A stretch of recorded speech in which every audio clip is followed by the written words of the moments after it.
Hey there, gamers! In this video, I'm going to show you how to get Parchment in Gothic 1 Remake. Parchment is one of the materials needed to unlock magic early in the game. To obtain a Parchment, you first need to be in the Old Camp. Starting from the entrance when you first enter the camp, turn right and pay attention to the houses along that side. You'll eventually notice a house with a telescope on top. If you talk to Graham, who can usually be found hanging around the cauldron or inside the house, you can buy a Parchment from him for 13 ore nuggets. If you want to obtain it for free, you can actually beat up Graham and loot a Parchment from him.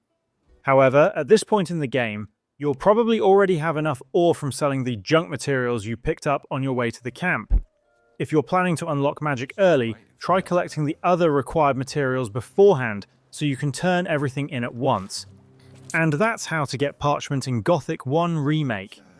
Please do drop a like and subscribe, it really helps the channel grow, and I'll see you in the next tutorial.